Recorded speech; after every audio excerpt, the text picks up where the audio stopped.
Assalamualaikum warahmatullahi wabarakatuh.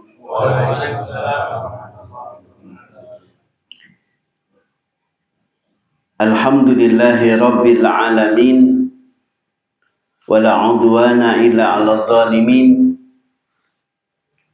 Asyhadu an la ilaha illallah wahdahu la syarikalah wa asyhadu anna Muhammadan 'abduhu wa rasuluh alladzi ballagha risalah wa atal amanah wa nasahal ummah wa qad jahada fi sabilillahi haqqa jihadih. Allahumma salli wa sallim wa barik ala hadzal nabiyil karim wa ala alihi wa ashabihi ajma'in. Wa ba'd. Saudaraku seiman, seakidah, sepenanggungan, seperjuangan karena Allah Azza wa Jalla, marilah kita hamparkan seluruh aspek kehidupan kita, jiwa raga kita kepada Allah Azza wa Jalla. Inni wajjahtu wajhiya lilladzi fataras samawati wal ard. Benar-benar kita hadapkan wajah kita kepada Zat yang menciptakan alam semesta, langit dan bumi. Ini adalah konsekuensi lawazim dari kalimat la ilaha illallah yang kita lantunkan, yang kita proklamirkan. Ketika seorang hamba dia menyatakan bahwa tidak ada ilah, tidak ada ma'bud, tidak ada sesembahan yang berhak untuk diibadahi kecuali hanyalah Allah Subhanahu wa ta'ala, menghajatkan mereka untuk senantiasa tunduk dengan tunduk yang sepasrah-pasrahnya, ketundukan yang tanpa syarat, cinta yang tanpa syarat. Ketika Nabiullah Ibrahim alaihissalam mendapatkan perintah melalui mimpi, yang itu berarti wahyu dari Allah Subhanahu wa ta'ala untuk menyembelih anaknya Nabi Ismail alaihissalam. Cinta Nabi Ibrahim dengan anaknya itulah ujian yang terberat. Dan alhamdulillah beliau lulus dan akhirnya menjadi tauladan generasi berikutnya hingga kita umat Rasulullah Muhammad sallallahu alaihi wasallam. Berbicara tentang persoalan cinta. Cinta ini butuh pembuktian. Cinta ini butuh pengejauhan tahan. Cinta ini butuh aplikasi. Tidak sekedar janji, tidak sekedar ungkapan kata-kata, tetapi harus ada realita yang menunjukkan bahwa dia betul-betul cinta kepada Allah Subhanahu wa ta'ala. Dan Nabi Ibrahim alaihissalam dengan anak beliau Nabi Ismail alaihissalam tunduk pasrah kepada perintah Allah. Ketika lulus, maka kemudian beliau diperintahkan untuk menyembelih domba yang akhirnya menjadi syariat kita hingga kita hari ini. Itu adalah pengejauhan tahan daripada cinta. Maka dari itu, mengawali kajian kita pada kesempatan malam hari ini, mari bersama-sama kita introspeksi, kita mawas diri, muhasabah, meneliti sebelum kita nanti dihitung oleh Allah Subhanahu wa ta'ala. Mari senantiasa kita menghitung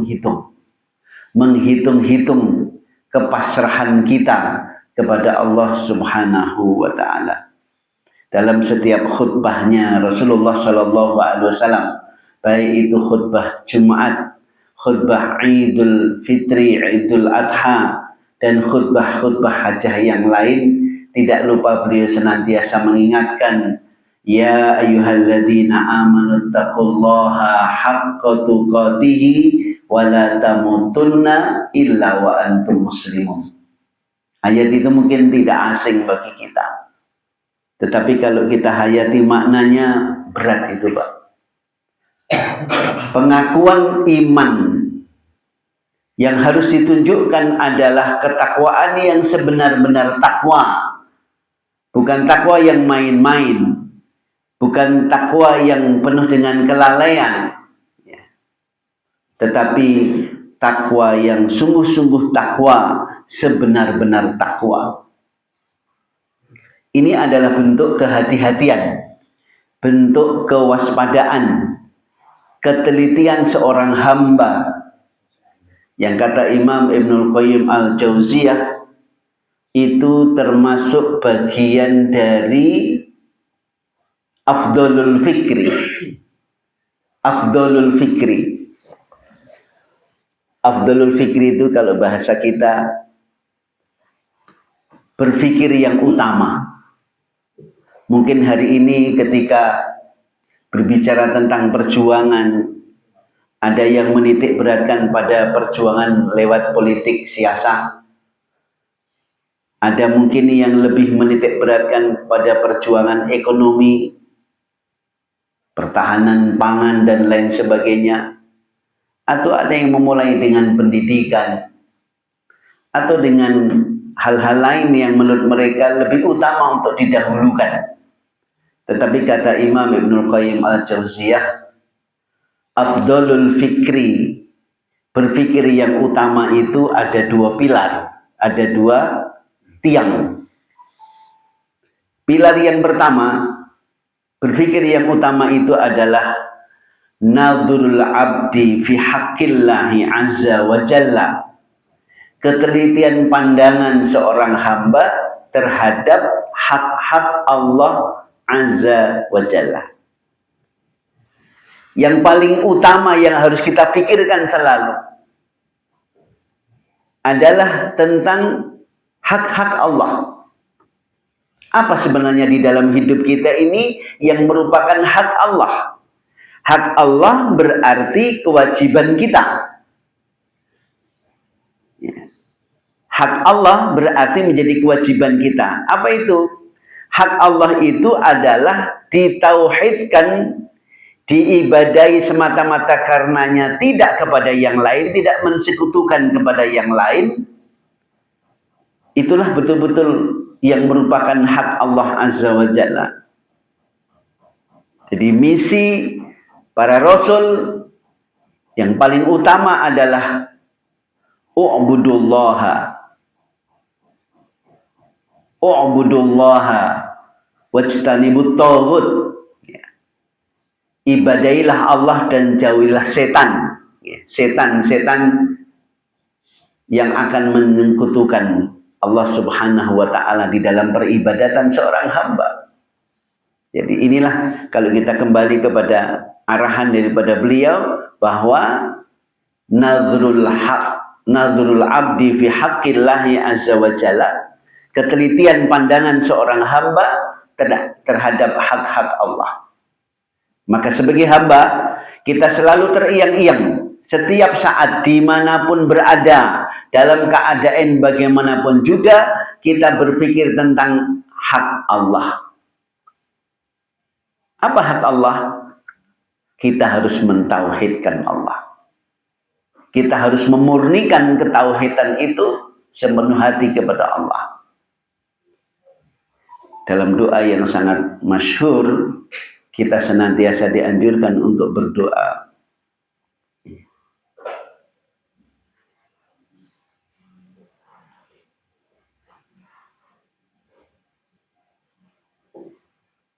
Allahumma ja'al,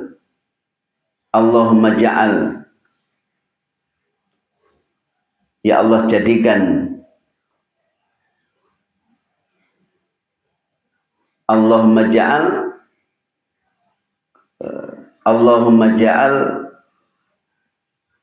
ya Allah jadikan seluruh amalku soleh dan jadikan seluruh amalku hanya mengharap wajahmu. Dan janganlah sekali-kali ada sesuatu yang merusak dari keduanya. Ini doa untuk membersihkan tauhid kita betul-betul hanya kepada Allah. Tidak ada perbuatan syarikat sedikit pun kepada selain Allah. Kemudian yang kedua, tiang yang kedua, cara berpikir yang utama itu adalah nadhruhu hal qama bihi kama yambaghi. Kita selalu bertanya-tanya di dalam hidup kita, apakah hak Allah itu sudah kita tunaikan sebagaimana mestinya atau belum? Apakah hak Allah itu sudah kita tunaikan apa belum? Itu pertanyaan yang harus senantiasa ada di dalam benak pikiran kita. Ini. Itulah yang disebut sebagai afdalul fikri, berpikir yang utama. Berpikir yang utama itu adalah seorang hamba, dia teliti, dia cermat terhadap hak-hak Allah. Yang kedua, hamba itu selalu bertanya di dalam dirinya, apakah hak itu sudah dia tunaikan kama yambaghi sebagaimana mestinya atau belum. Itu. Hari ini di antara ujian yang sering kadang kita lupa adalah tentang perhatian kita terhadap waktu, ya kan? Apakah waktu-waktu yang kita lewati ini betul-betul sudah termanfaatkan, diberdaya gunakan betul untuk Allah Subhanahu wa Ta'ala dalam peribadatan kita kepada Allah, atau terlalaikan dengan yang lain? Ini ujian yang hari ini sering kita lupa. Karena salah satu yang melalaikan itu justru era hari ini adalah alat komunikasi yang sering kita pegang itu. Barang kecil itu, barang tipis itu kalau tidak hati-hati, ya mungkin kita bisa beralasan, saya kan juga dengerin kajian gitu kan, dengerin TikTok yang baik-baik gitu kan. Tapi kalau mau jujur, kadang-kadang yang nengok yang bermanfaat beberapa menit, nanti yang lain-lain yang tidak manfaat itu biasanya ngelantur, bisa merambat itu Pak. Merambat gitu kan. Gitu. Makanya kemarin kita tegaskan di dalam bab yang keempat, bab yang kelima ya, tentang kehidupan hati dan kesehatannya, tidak akan sampai kecuali orang yang mengerti tentang kebenaran, dia punya kemauan yang kuat terhadap kebenaran dan mementingkan, mengutamakan kebenaran dari yang lain. Di situ ada peringatan dari beliau Al-Imam Ibnu Qayyim Al-Jauziyah tentang surat Al-Asr.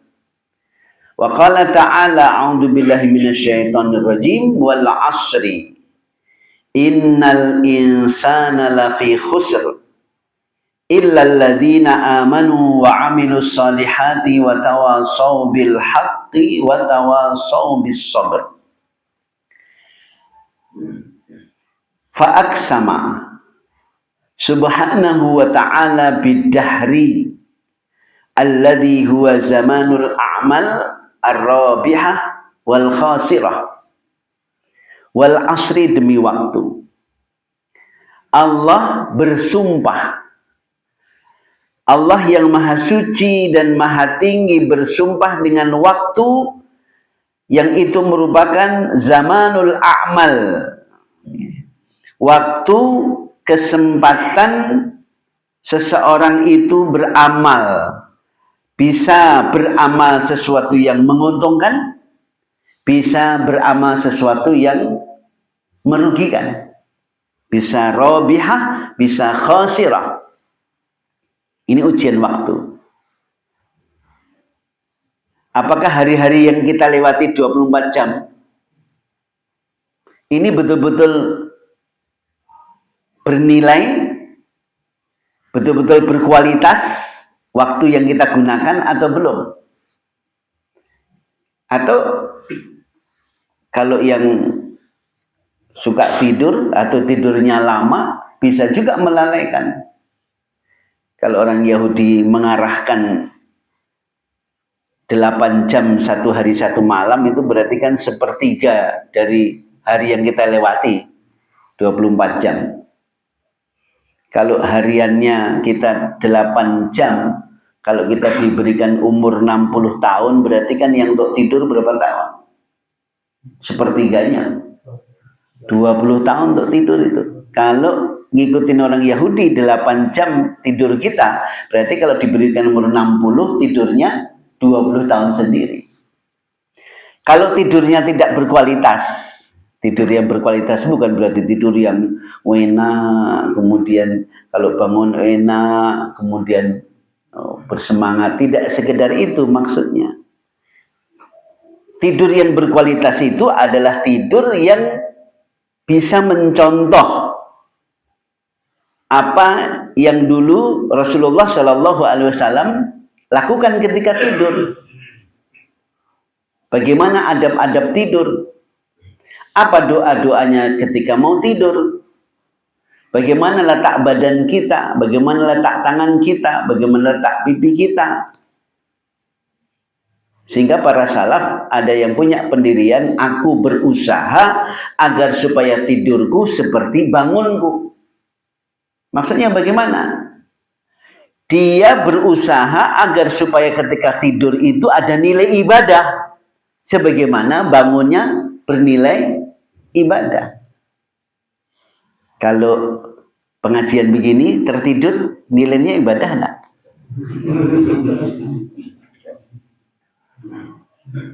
Niatannya sih ibadah, ya kan?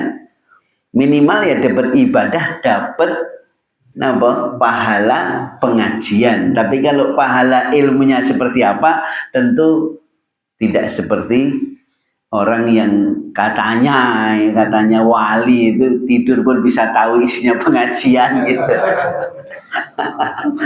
Kan ada dulu kan, saya pernah berjumpa dengan pembela para wali yang seperti itu katanya. Padahal walinya itu suka maksiat. Terkenal itu di Mesir itu tari perut itu paling disukai kan. Tapi kalau dia tidur katanya tahu dia apa yang dibicarakan orang di sampingnya itu tahu. Katanya itu wali gitu. Tentu kita tidak meyakini yang seperti itu. Jadi tidak usah niatan tidur nanti biar jadi wali yang bisa tahu pengajiannya walaupun posisi tidur gitu. Ya.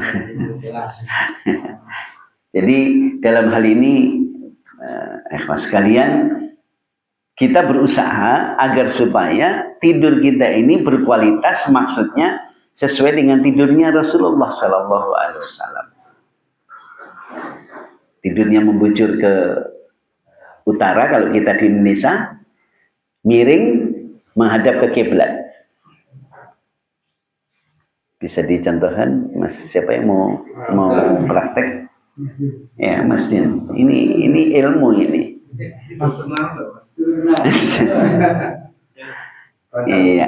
Iya. Ini posisi badan miring, posisi menghadap ke arah kiblat. Ya, kemudian ini untuk bantal tangan.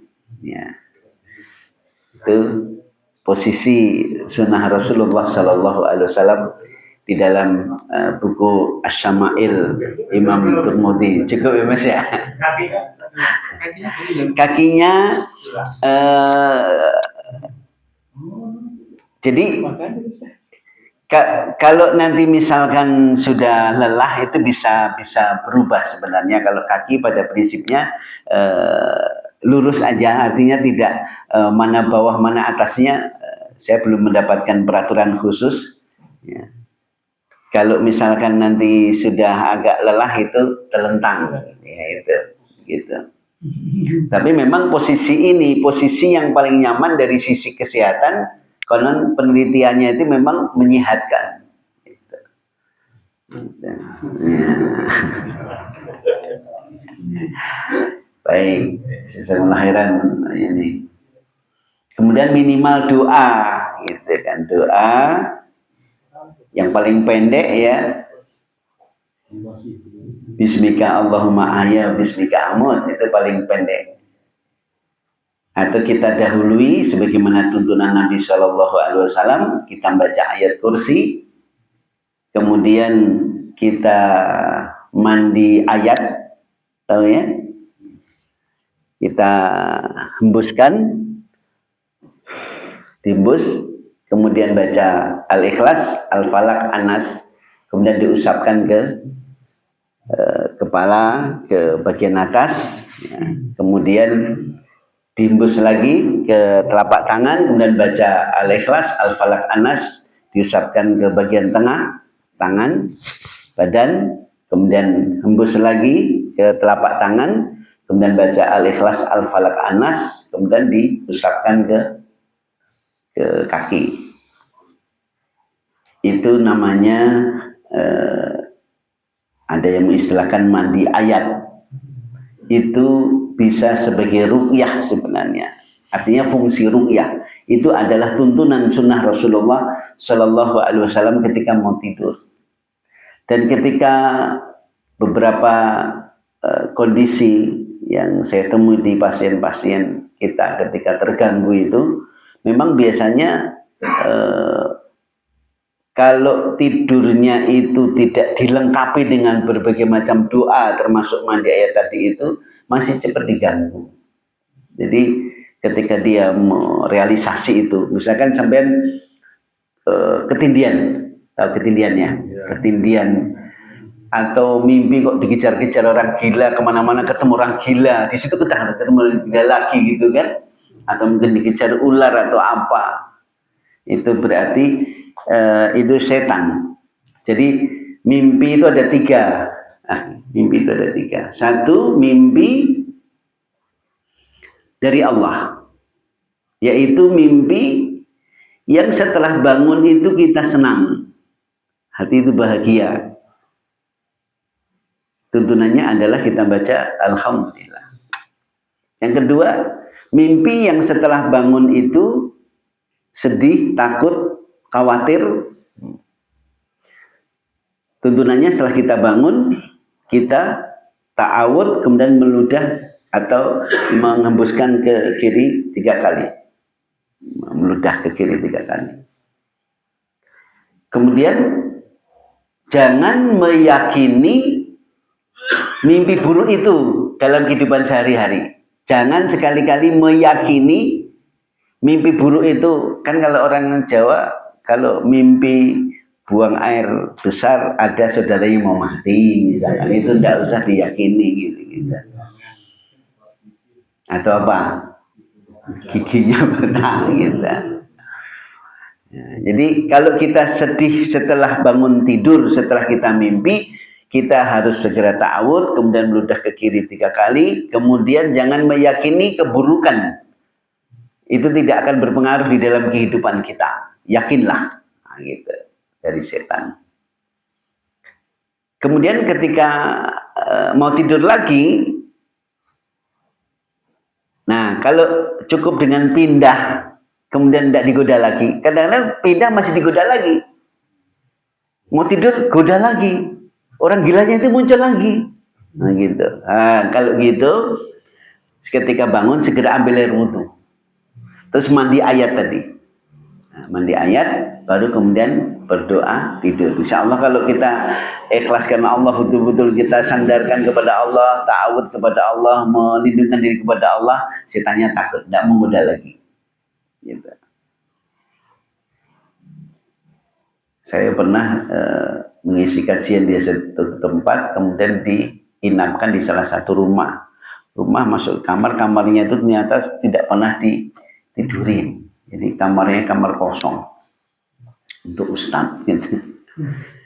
Pas mau tidur, baru tidur sebentar diganggu kita. Nah gitu. Diganggu, dia tidak tahu kalau satu peruqyah.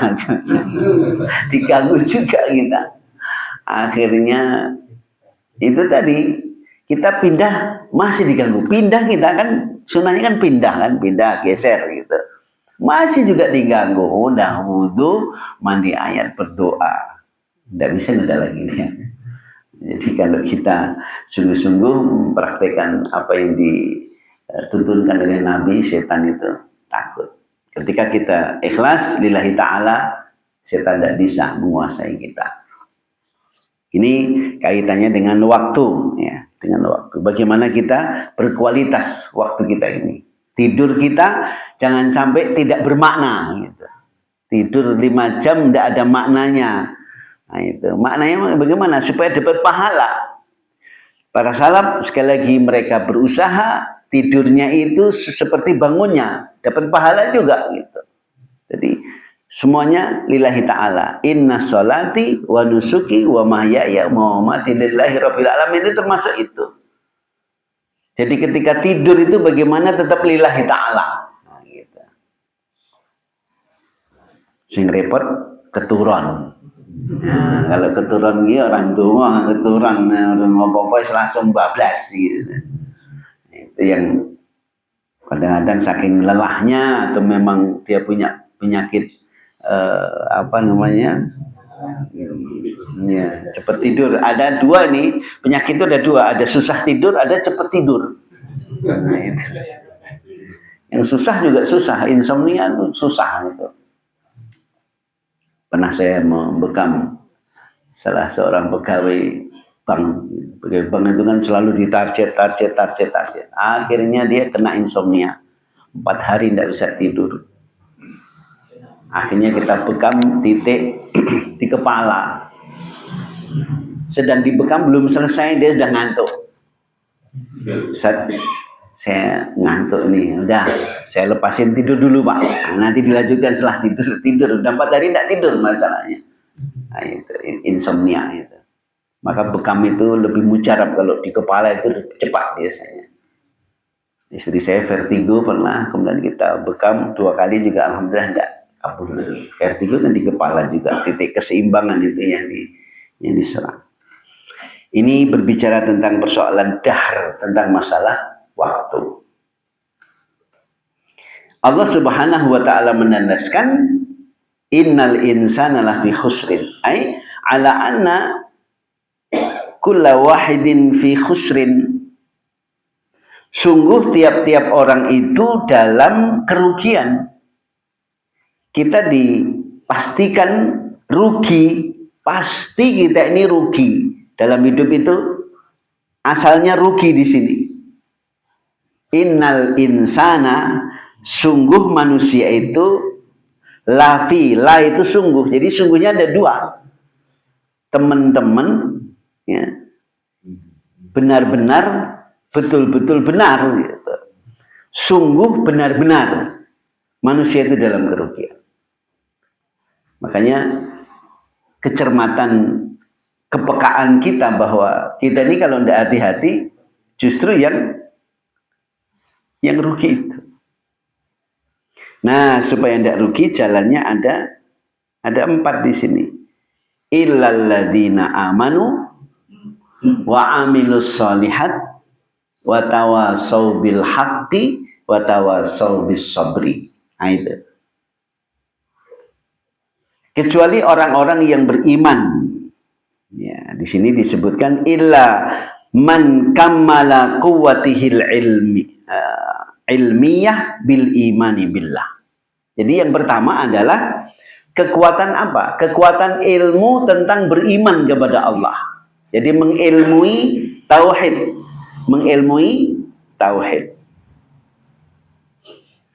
Kemudian wa quwwatihil amaliyah bil amali bi taatihi. Yang kedua adalah kekuatan amal ketaatan. Berarti amal saleh. Jadi yang pertama itu ilmu.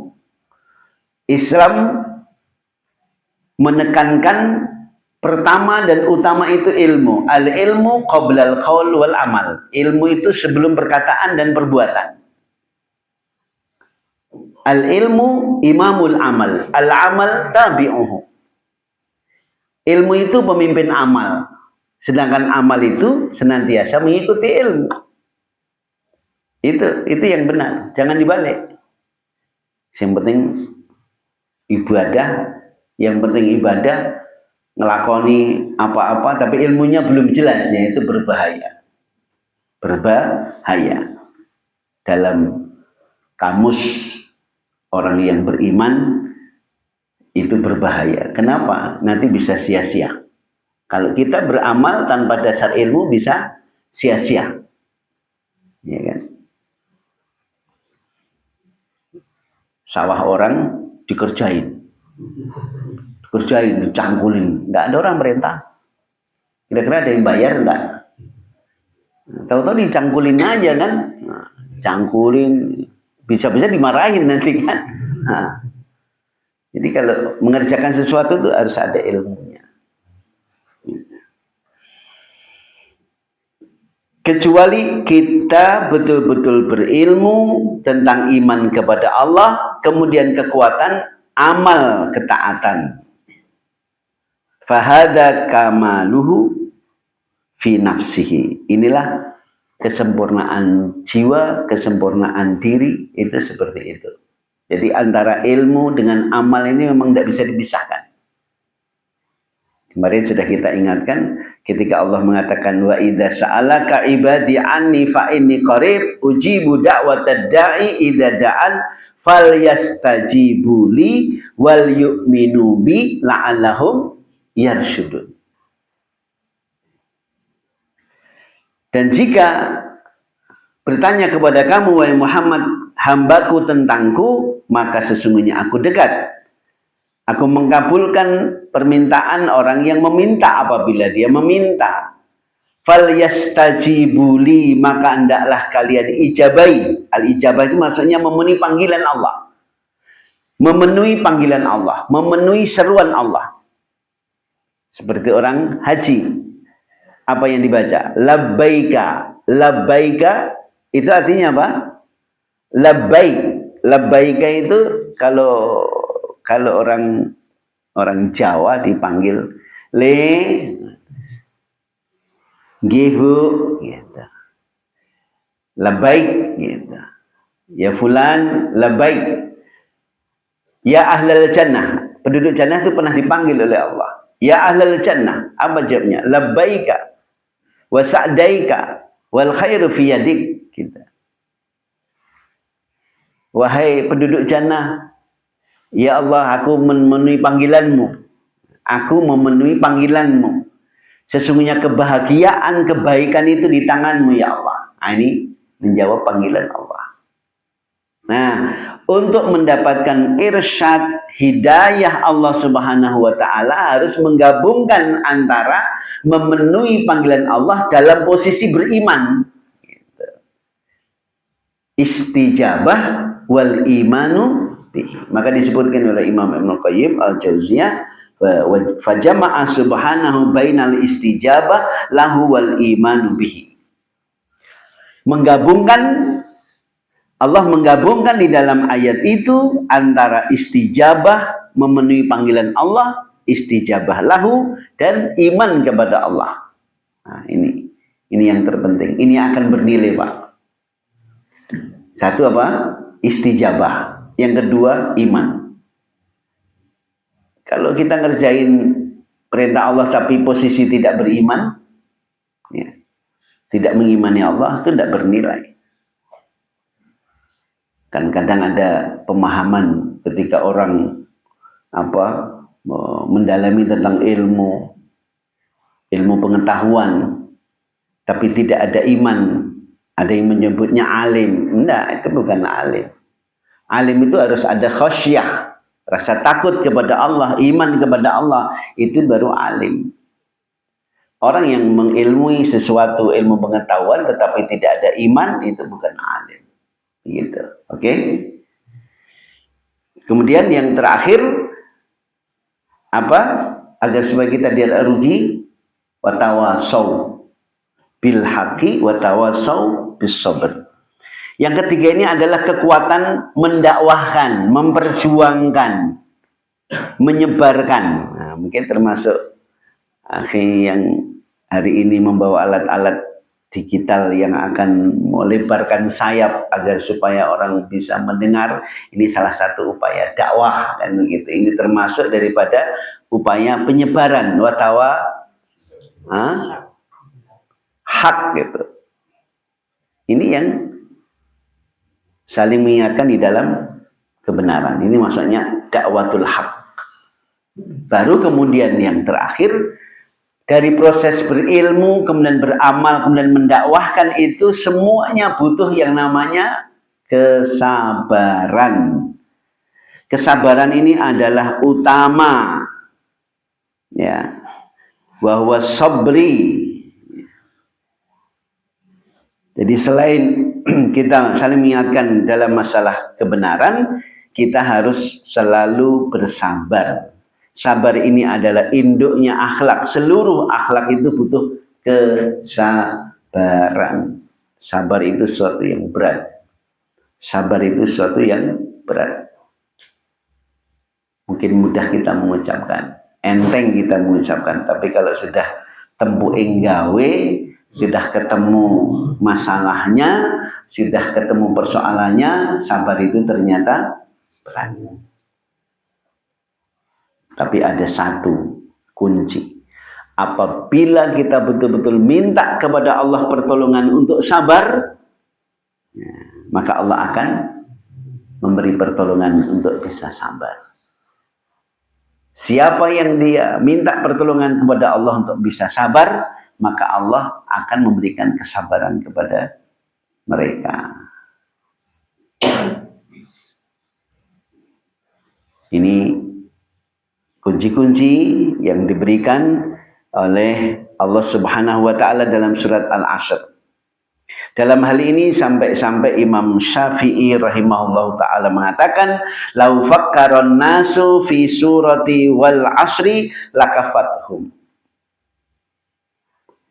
Sekiranya manusia berpikir, sekiranya manusia merenung tentang surat Al-Asr ini, sungguh mencukupi atas mereka.